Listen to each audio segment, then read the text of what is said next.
Hey, what's up, everyone? Welcome back to the Fat Muscle Project podcast. I'm John Gorman, your host. Got Dr. Pete Fitschen in the house. Pete, what's going on, man? How are you?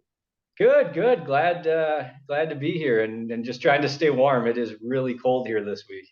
Yeah, so I'm in Missouri and it's pretty cold here. I think Thursday it's going to get down to like -6, which is the worst it will probably get all year. But normally, it's in the 20s and that's kind of cold here.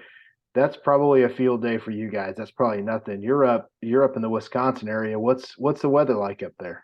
Yeah, I'm in like central Wisconsin. So yeah, it's 11. My computer says 11 currently, feels like -2, and I've already walked my dog out in it this morning. So I mean, we deal with it. But yeah, we last week I think it snowed like 3 or 4 days in a row, and we got like 9 inches, between all of it. So we're supposed to get another down by Chicago. I think they're supposed to get Milwaukee is supposed to get like a foot this week. I think we're supposed to only get maybe 6 inches or something like that. I've got a lot of you that are friends up there, friends, coaches, just people that we do business with. Sally Radka's up there, Cliff's up in the Chicago area. And I love y'all, but I'm going to stay down here because I couldn't deal with that. The older I get, I just couldn't deal with it all the time. So you're a lot tougher than most. I'm 3 hours further north than that yet. Oh, geez. Yeah, man. Well, what I like to do is start off the podcast with, some new stuff coming up for us, but I do want to let people know if they're not familiar with you, because we will have some new listeners, especially as the years go on, these podcasts will be around. If they're not familiar with you, you and I have done a lot of business together. Us as a group, we've done a lot of business together, whether it's speaking at the Physique Summit, been on podcasts that I've had multiple times. We've just done it. You and I were the ones that spoke at the Fat Muscle Academy, the very first one, in the customer appreciation event last year. Let people know a little bit more about who you are, because folks, if you're listening, follow Pete. You can check out all his stuff in the show notes. Pete is a beast, and I mean that not just with business. He's one of these ones that's traveling all over to client shows, and he's posting constant high placings with pros and amateurs alike. He's a very accomplished natural pro. You're kind of an old soul. So give people the breakdown, because dude, you've got your hands in so much. People need to follow you for good content. So just kind of give everyone a snapshot of who you are. Yeah, so I have been involved in bodybuilding for almost 20 years now. I started training in '02, did my first show in '04. So it's been around a while. I've dieted down 6 times and done 13 shows, won my pro card in 2012. So then I went to school for 11 and a half years studying things related to bodybuilding. Ended up getting a PhD in nutritional science. And then I have been coaching for over a decade now in a part-time sense, but um, full-time now for 7.5 years. So um, yeah, I coach mostly competitors. I would say like 75% of my client base are competitors, have competed, want to compete, and maybe 25% are general population. And then, yeah, I mean, I wrote a book with Cliff Wilson. I travel a lot, like John said, for talks and client seminar and client competitions and all of that as well. Yeah, dude, so here's the thing. I'm going to pay you a big compliment here. You might be the ultimate coach when it comes to bodybuilding, because not only do you live it and you're in the trenches hardcore, and you've had a lot of competitions under your own belt, but your PhD reflects it. You're involved in research when it comes to physique enhancement. You've got a massive amount of in the trenches experience applying that research, which we're going to talk about in a little bit. Honestly, man, I think you might be the number one person I can think of off the top of my head that bridges that gap between science and application and does it at a high level. So I do want to give you a shout out. And that's why we're proud to have you on the team with Fat Muscle, because that's you kind of set the bar up there for what a coach can do. When did you get your PhD again? 2015 is when I finally finished. So yeah, my bachelor's was '04 to '08. My master's was '08 to 2010, and then my PhD was 2010 to like fall of 20. It was like 5.5 years more after my master's. So yeah, it's been about over 7 years, 7.5 years since my defense. Yeah. So with this whole kind of package, I just kind of tried to give people an idea of what you're like. We have the Fat Muscle Academy coming up, and that's January 21st. If you guys want to check the show notes, You're one of the speakers, along with myself, Cliff Wilson, and Ryan Irwin. And this is going to be fun because you've got a topic there that I don't think you've presented on it before. Can you kind of give people a snippet of what you're going to be talking about? Yeah, so my talk's a little bit different this time around. So instead, because I know the last time we did it, we each gave two talks, and like, usually when you have a talk, it's like a specific topic and you deep dive on it for like an hour. This is Right. a little bit different. It's like research, it's more lessons learned from recent research and related to physique enhancement. So um, it's going to be several different topics. Like here's some recent research on a few different topics, and how can we apply that to what we do.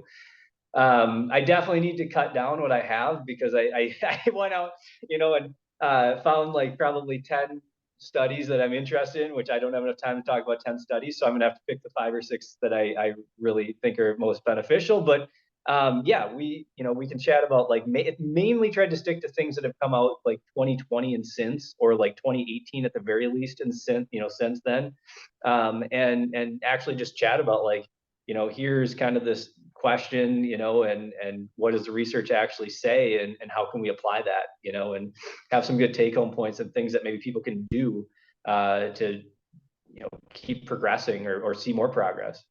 And I think this presentation is really going to hit home with a lot of people because a lot of people are looked down on, especially in coaching industry, if they don't constantly read research. And it's, to me, for some people, it's almost like making sure you eat vegetables every day. Not everyone likes them, but you're going to do what you need to do. Sometimes it's just hard for people to understand, or they just don't enjoy looking at research like you do, for example. I somewhat enjoy it. I look at it because it's very necessary and I like to learn, but I don't get excited to just pour over it all the time. So, this presentation, the reason why I bring this up, if you're a coach who's interested in understanding the science, this is a good one because Pete will break it down for you. And then you can go back. I'm sure you'll have links to the research that you talk Oh about. yeah. You can go back and make your assessment yourself, but this is nice because you can hear an expert actually break down. Because, man, research can get hard to read sometimes if you're not educated in that area. Like a lot of people read the abstracts and they're done, and it's mostly because they don't understand the terminology. And there's nothing wrong with that. So you're gonna make this easy to understand, correct? Yeah. Oh yeah, that's definitely the goal, right? Is here's our question, here's kind of what people typically do, and here's what the actual data from the study, and what does that actually mean, and how do you use it, because it doesn't, a graph is great, but like what does that mean? Like what do you actually do with that? Yeah, I'm looking forward to it. I'll be taking notes myself, and we will be emailing all the PowerPoints out to people as well. So we do have tickets left. Check out the show notes for that. I'm going to be talking on how to maximize your testosterone levels, men and women. So I'm going to go into complete detail on what labs to look at, what time to get them, and how to raise those levels naturally because I've really, for the last 2 years, been able to optimize my natural athletes, and some of them have extremely high testosterone levels, which is what we want. You want them to max out at the top of the range, and when you do it naturally, there's no side effects. So, and being able to diet down for a competition and still have a testosterone level in the 500s, I'm seeing that with a ton of clients. That before I figured out some of the things we do, it was unheard of. If you're a guy, you're looking at maybe getting to 100 nanograms per deciliter at the end. So that was very common, especially if you got peeled. So I'm excited to talk about some of these. I'll use examples as well. So I've never really given this talk before, but I've got all the data right there to show what I've seen, and it's going to be a fun one. So check out the show notes for that.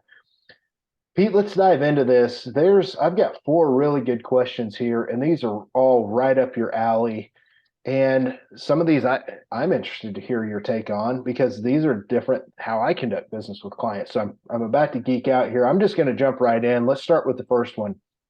Are there times as a coach that you like to check your clients and see what they're eating specifically? And if you do that, are there certain foods that you feel can affect fat loss, interrupt fat loss? We're talking about physique enhancement here. We're not talking about just weight loss because I know in the research world, a lot of the research is done based on weight loss and kind of a gen pop population. We're talking about physique enhancement here, like you're prepping someone for a show. Do you like to take a look when people are quote unquote stalled out and see what foods they're eating? Yeah, no, I would say that's probably one of the biggest things I've changed over the last like 3 to 5 years is really like I make people like send me like what are you eating meal by meal, amount of food in each meal. Like they don't have to do that for every day or every check-in or anything like that. But like if somebody's first starting out and maybe newer to tracking or hasn't tracked in a while, I'll give them like a kind of step by step of how I want to see them put together their day. Not just give them some guidance so they're not just looking at some macros being like, what the heck do I do with this? So like usually I'd recommend like, spread your protein out in 4 to 6 meals a day. Add a fruit or vegetable to each meal. Put some starchy carbs pre and post workout, and then fill the rest in from there, right? Like get your big things taken care of first. And so I'll have them put together something, hopefully taking step by step like that, and send me what they're eating just to make sure we get off on a good starting point, that they're consistent, they're eating what I want them to.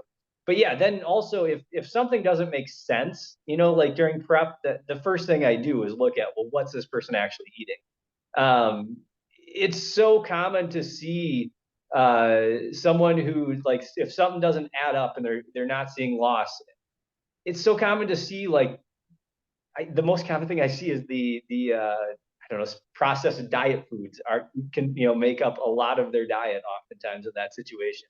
And so they're eating the ice creams with too good of macros to be true, and the Walden Farms, and the protein muffins, and the protein bars, and the xanthan gums. And I mean, I have seen people's meal plans where they send me what they're eating, and it's literally more of that stuff than like actual whole food. Usually if I can just have them hit the same macros from actual food, a lot of times they start seeing loss again without us having to adjust anything. And so, I think part of that probably is the fact that, and I have no evidence to back this up, but I've seen it enough times that I'm convinced that I don't know if the macros seem too good to be true on some of these things, and maybe they are. Like maybe there is more calories there than people think, and it's a lot easier to track accurately if you're eating mostly whole food, and you're going to probably stay more full and eat more overall food volume and things like that too. And so I really try to push people towards eating like mostly whole food, and actually eating fruits and vegetables. Like I'll give clients fruits and vegetable minimums with their macros. Like, here are your macros.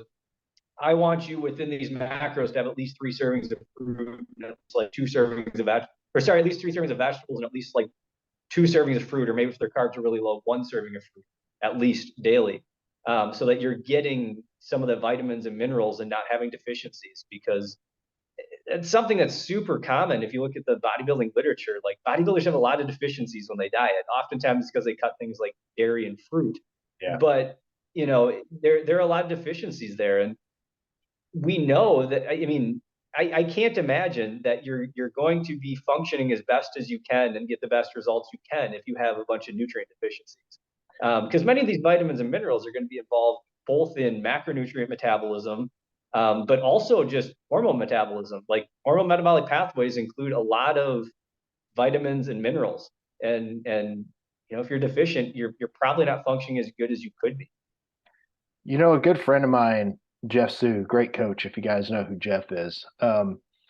He calls some of these foods Frankenstein foods, like Quest bars and, Quest chips and things like that. And the protein muffins. And there's a lot of that stuff here's my theory on this. How many protein, carbs, fats is in a sweet potato, for example. Like you can break that down. You know what's in a chicken breast. Like that stuff that's in there. Whey protein is processed, but what's in there with a good quality whey protein. These protein bars and things like that, it's really, I know there's kind of a gray scale with foods. And I think even if you eat like a Twinkie or a Pop-Tart, there's that gray area with the nutrition label that there can be like a 20% variance. I think is what Jacob Plessens told me. So it's like exactly with cleaner foods, so to speak, that you get what you're looking at with a nutrition label. You said you made this big change 3 to 5 years ago. I'm right there with you. I remember I was one of those ones that started off really promoting flexible dieting. I'm like, eat anything you want. And I promoted that heavy. I had people eating ice cream. I had people eating cotton candy. Like I didn't care. Like Pop-Tarts, I didn't care. And they were getting shredded, getting on stage. And there were those people though that were stalled out that I wish I could go back because I had another 5 pounds to go and they would have been perfect. And they Yeah. were eating a lot of this stuff. So it worked for some, but it didn't work for everyone. And I feel like it's just that the difference in the nutrition label between what is an actual quote unquote clean food. And do you remember back then when if you said that there were clean foods, dude, you got blasted. You got blasted on social media because that was the big thing. You were a bro if you said clean foods. I think just healthy foods is a better term for it, but Yeah, or I usually say nutrient dense foods or whole foods or something like that. right.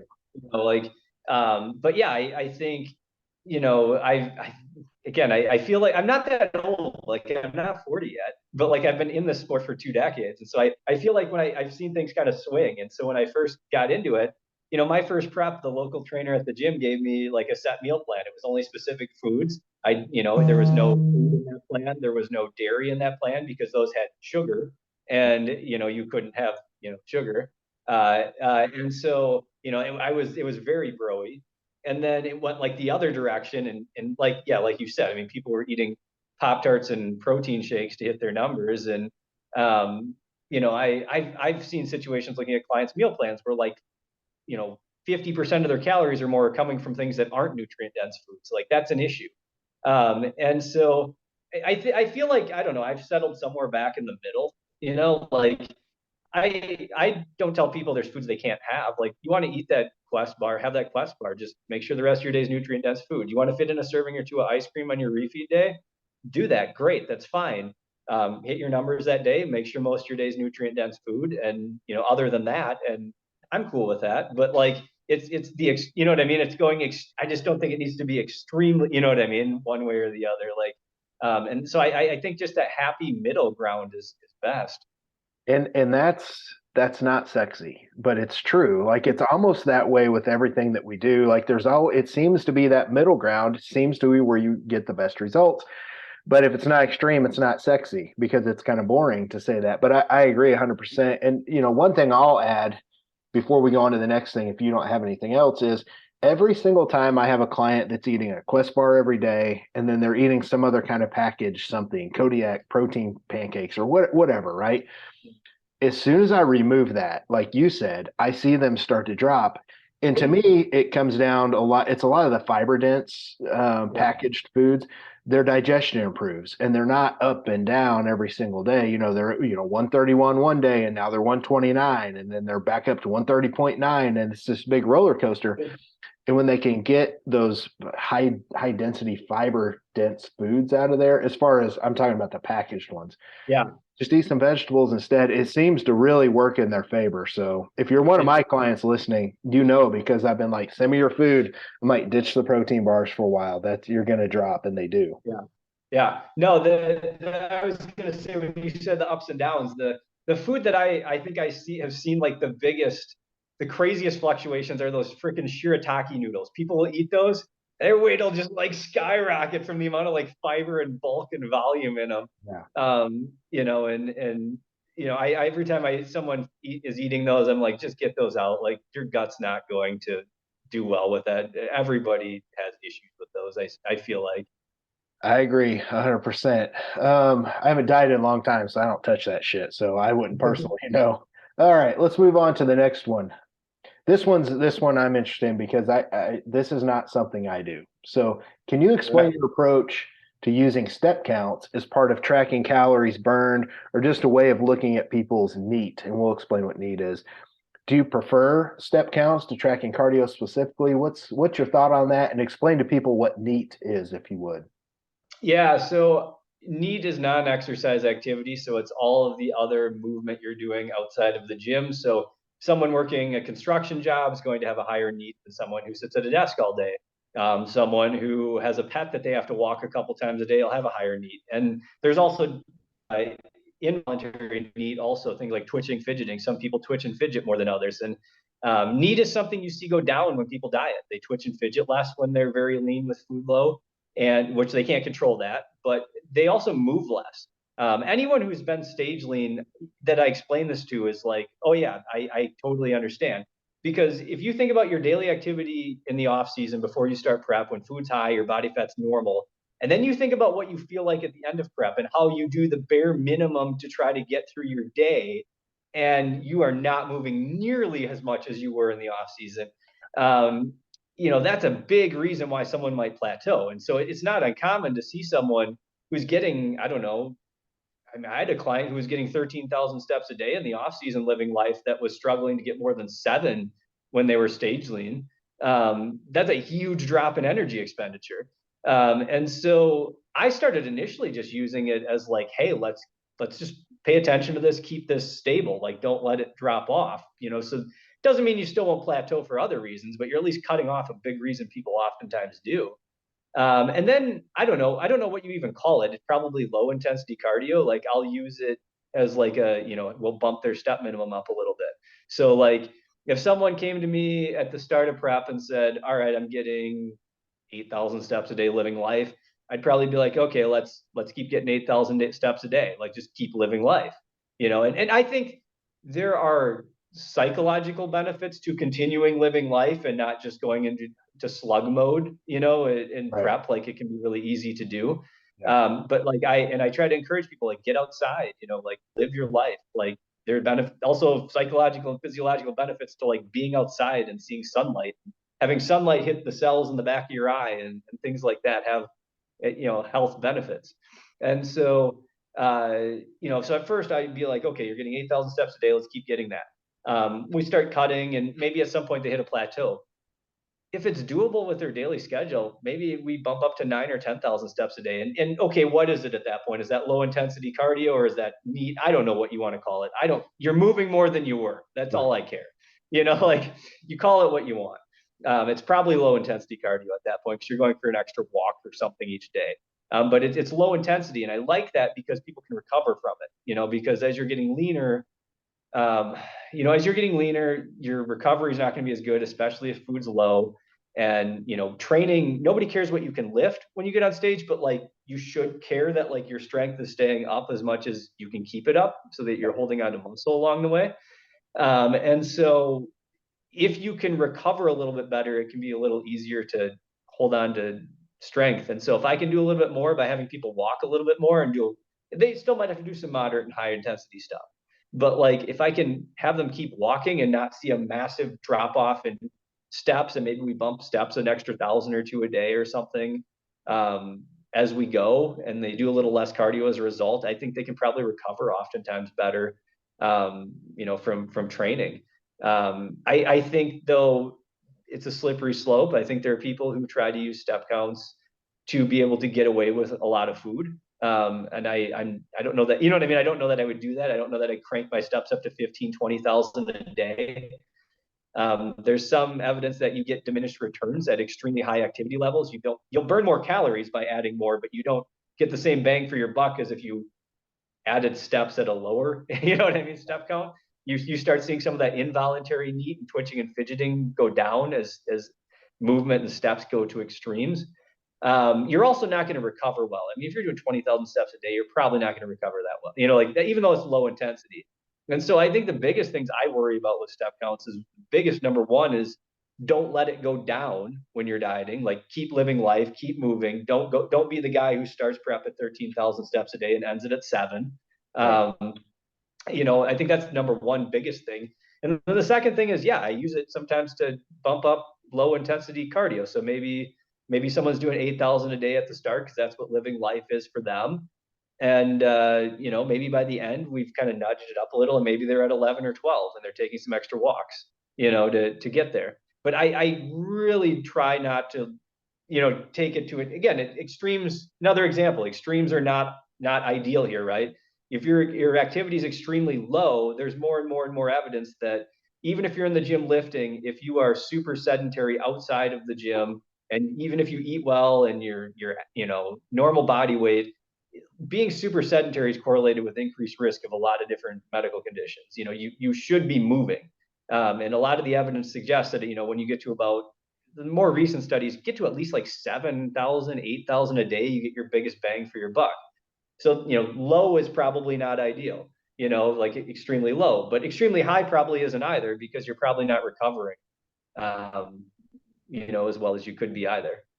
Yeah, you brought up something, the high step counts, there's a point of diminishing returns. Yeah. And I can point out that the hardest clients for me to diet are nurses, and they have the highest step counts. They're constantly running back and forth. And to me, it correlates one with a little higher stress just from that type of job. But the more exercise you do or activity, or the higher those extremely high step counts, the higher cortisol is going to be, which is also going to make fat loss harder. So I like what you're saying there, man. It's not something that I've ever done. If someone's listening and they want to start incorporating it, is there a specific app or a way that you recommend personally to your clients? Because you've got this down over the years. What's the easiest way for people to track their steps? So usually if I have someone track steps, usually like if you have an iPhone, there's an iHealth app. I don't have an iPhone, but a lot of people do. Yeah, And I've there's got an it. app. Yeah, so it's already telling you how many steps you're getting a day, whether you know it or not. There are other apps you can download for Android. A lot of people have Apple Watches or Fitbits or things like that. Any of those will work. Um, you know, the the biggest thing is just being consistent. Because people a lot of times will be like, well, don't those have air? Because that's a question I get a lot, right? Like, doesn't that have air? Absolutely. There is published data showing that like your Apple Watch isn't, if your Apple Watch says you're getting 7,000 steps, you're not getting you're getting exactly 7,000 steps. It's probably higher or lower than that. There's some amount of error. I don't care. What I care when I have people track steps is, what is it telling you you're averaging? Whatever you're using to track, what does it tell you you're averaging? And keep it there. Like, you know what I mean? Like, and then, so then your activity level's not dropping. Like, even if it's not precise, like you're not, whatever number it's telling you, you're not letting that number go down as you diet. And then the other, if I add essentially low intensity cardio by bumping their steps up a little bit, yeah, is it, if they're going from 7,000 to 8,000 a day on their app, is there error? Is that exactly 1,000 more? Maybe, maybe not. But if they're making their app say 8,000 each time, that's more movement Yeah. than when it said seven. Yeah. Like, they're moving more. That's all I care. So I mean, what I typically do is just have them track while living life as usual. And as long as they're, usually if someone's getting, I don't know, a reasonable amount of steps, like 7 to 10, or you know what I mean, or even a little more than that, let's stay there. Like, I usually don't crank it up a bunch.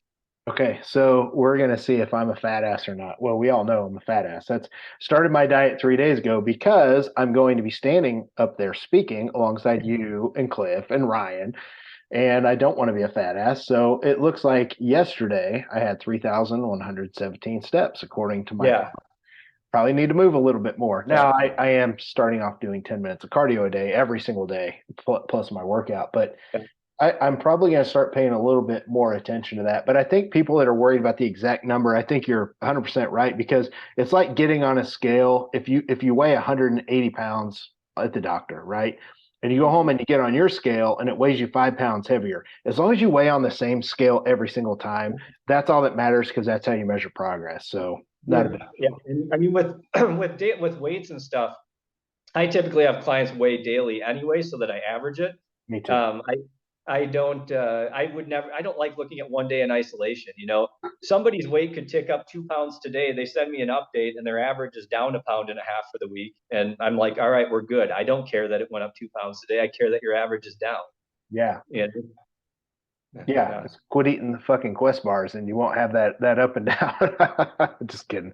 Back to our conversation I before. will still have some of that regardless. I mean, refeed days, or refeed days, inflammation from a hard workout, changes in sleep or stress, or I mean, especially like shift workers can have some crazy fluctuations. Yeah. Yep. So you certainly can. Let's move on. We've got two more here, and I want to try and keep this under an hour. This Right. is an interesting one. I wasn't aware of this. So you have said before that you're not a fan of RPE and RIR, rest and reserves. Can you explain why? So kind of explain real quick the RPE scale so people listening who aren't familiar understand what that is. Yeah, so RPRR just refers to how many reps sub failure someone's training. So reps and reserves RIR. So that's probably the easiest way to think of it. So like if you're 3 RIR, you have like 3 reps, more reps you can do after you stop your set. In theory, it's a great idea, and I think most of the research shows you need to be within a couple reps shy of failure to have an intense enough set to like stimulate muscle growth. So I'm not, you know what I mean? Like I'm not arguing that every set needs to be taken to failure or anything like that, you know, to where the bar is dropping on you at the end of every set. Like I think that would be dumb. You know, if you're taking every set to that point. But I I think where I, you know, am not a huge fan of it is the fact that most people's definition of where failure is much further from failure than what it actually is. So like, you know, for me, you know, definition of failure is I can't get that rep, bars coming back down on me. You know, so yeah, going to 1 or 2 reps shy of that is going to be a really, really, really hard set.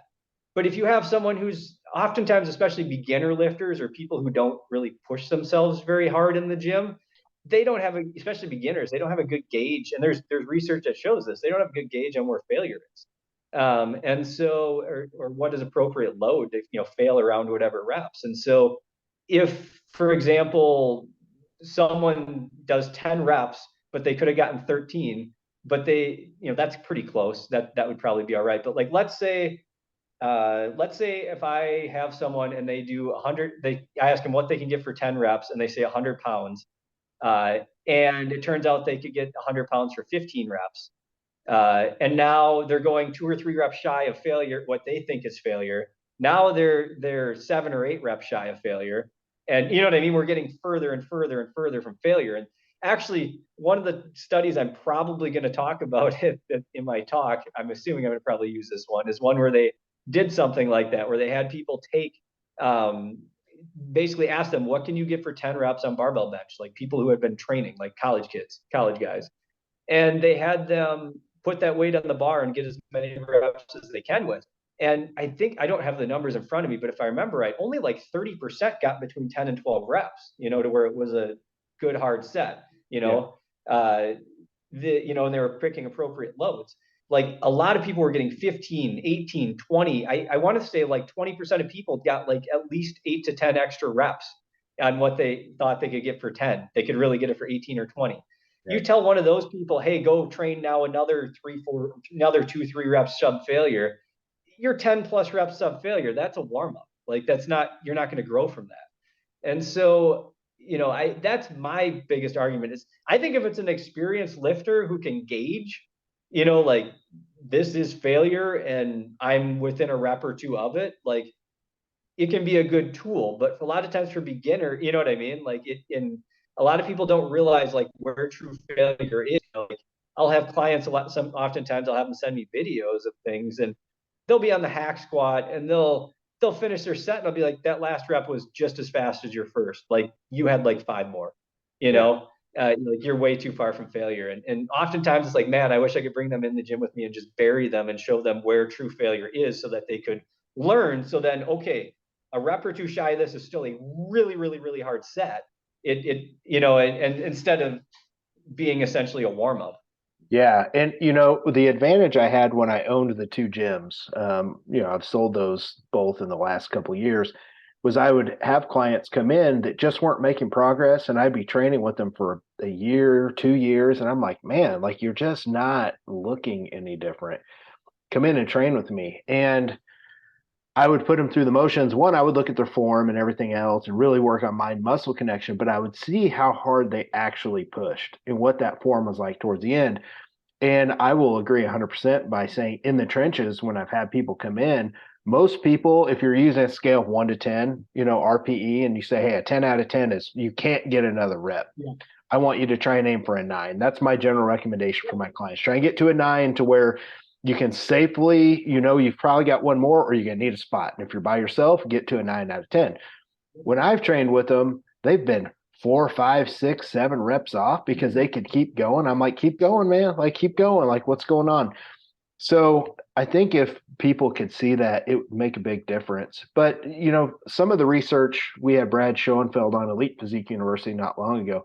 Some of the research talks about just going to failure in general is going to get you a lot farther regardless of the rep range. So what are your thoughts on, I know we're kind of veering off a little. If someone, if they think they need to stop at 10 and you know you've got more room, just keep going and go until you get to that 9 out of 10. Do you think that's good advice based on the research? Yeah. Yeah, I mean, I think that's Yeah, the no, best I approach. yeah, no, I agree. I think at this point, they've shown up to 20, 30, even 30 reps. If you're taking it to failure, like you can grow from that. And so yeah, I mean, if you're aiming for a set at 8 to 10 or something like that, and you get to 10 and you can get like four more, push three or four more out, like get to 13 or 14, still a valuable, productive set. And then, yeah, maybe the next set or the next week, bump your weight up, like I think that's one mistake a lot of people make too, is they change stuff way too much week to week, and aren't.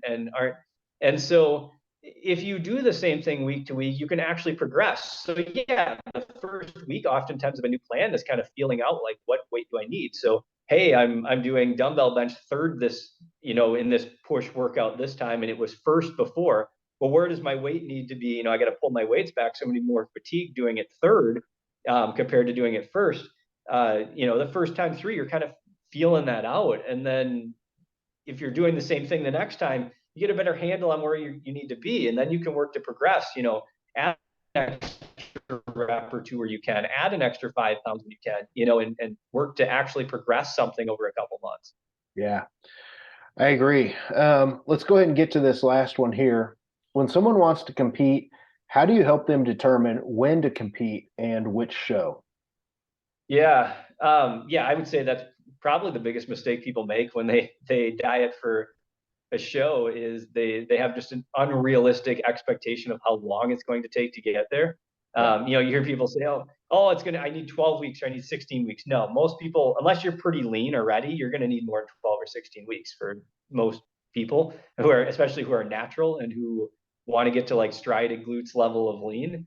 yeah, Um, if you're relatively lean already, I mean, I had someone in the past who stayed fairly lean, and I prepped her in 8 weeks, but and she was a pro, but that's, most people don't stay that close to stage weight to where you can prep in that little time. And so what I actually like to do, if I can, if someone can be flexible with shows and show selection, which isn't always the case, but if they can be, um, I like to just start dieting, and we'll start chipping away at that pound and a half a week, or whatever an appropriate rate of loss is for them. And we see, and then as they start getting closer, maybe we have some options, right? So like someone's dieting for spring. We started dieting, late fall or December, January, whatever, and they're dieting for spring. Maybe we have show options, find some options for them. They got one or two options in April, a couple options in May, maybe an option in June, and maybe one in July. Okay, we got like 6 show options here. We're not going to do all 6, but like we got some options. right. Then as they get closer, we get to start getting into February, March. Okay, maybe those April shows don't look realistic anymore. Okay, well, we still got options in May or June. We got other options for shows. And whenever they're ready, those are the shows we do, rather than having that set date from the start, because so much stuff can come up just in life and whatnot. I mean, none of us do this as a full-time job, like competing, right? Like I always tell people, I think I maybe have made like $1,500 competing as a natural pro, and I'm a mediocre pro, but like, you're not going to quit your day job to be a bodybuilder, and especially in the natural world. And Right. so like stuff comes up, and so if you can be flexible with show selection, that allows you to kind of roll with the punches a little bit more. You have a more stressful week, you can take a diet break. You're ready early, you can do an earlier show. I like people to pick shows based on when they're ready, versus, if possible, rather than having a set date from the start, which I understand isn't always possible. Yeah, to me, I try and set that expectation right out of the gate, and I say, "Hey, we'll find shows. We'll know when you're about truly 4 to 6 weeks out, and that should be plenty of time to take a weekend off if you have to request it off." But it's a lot less stress on people when they know that going in. But something else I was going to talk about, I actually use you as an example quite a bit. Some people, they appear very lean in the off season and they have to diet for a long time. And you, to me, are at that extreme end to where you're that asshole right now. If you pull your Yeah. shirt up, you've got full abs. But dude, you've got to diet like 25 weeks minimum and drop quite a bit of weight. Can you talk to people that are kind of in your situation, because that's a very real thing. That's hurt me as a coach in my early days, because I saw someone, I'm like, oh man, we'll have you there in 12, 16 weeks, no problem. And I had dropped they had to drop 30 pounds. And I'm like, Huh. holy crap, you just looked leaner in the off season. Can you talk about that for a minute? Yeah, I think the fact that I don't really hold a lot of body fat in my midsection probably, skews things because people will see what my midsection looks like in the off season and assume I'm a lot leaner. No, the fat's still there. It's just it's fairly. I have a fairly friendly distribution. It sits in my low back. It sits in my legs. It really sits in the back side of my body. It's pretty crazy. Like I can run an off season cut, and maybe the front side of my physique doesn't change much, but you can see a big difference on the back side of me. Like it sits on my back, like it's crazy.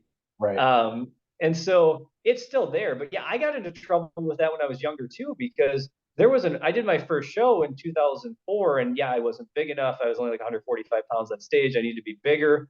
And I was told you got to bulk, right?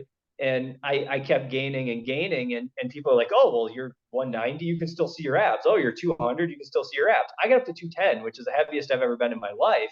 Man. Um, yeah, and then that was the first prep I worked with Lane, and man, he had a hell of a time because I started at 210, and in 6 months he dieted me down to 156, and I still probably could have been leaner.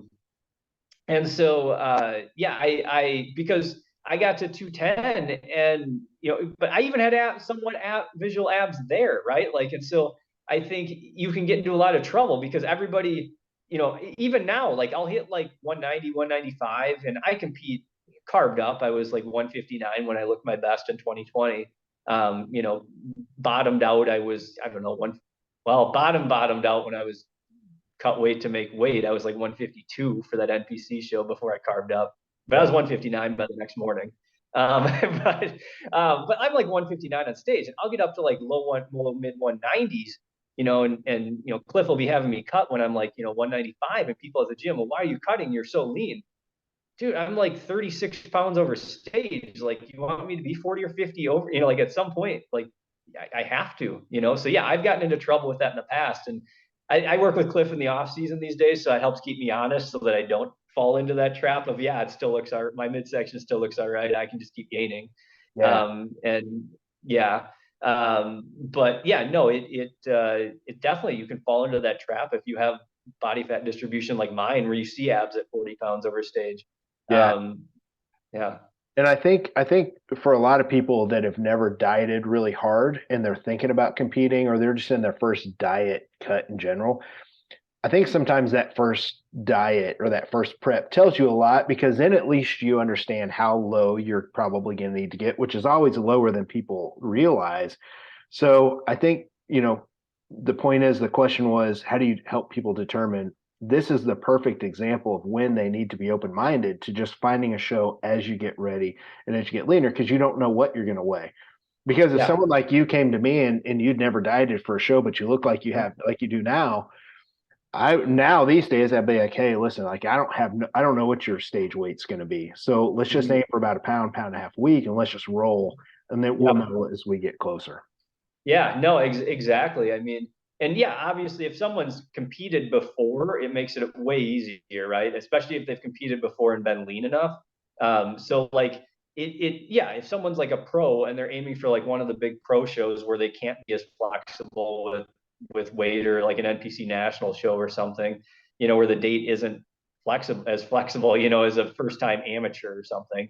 Um, if you're having been lean, stage lean, like how many pounds they have to lose, which gives you a little better idea of about how long it's going to take if things go well.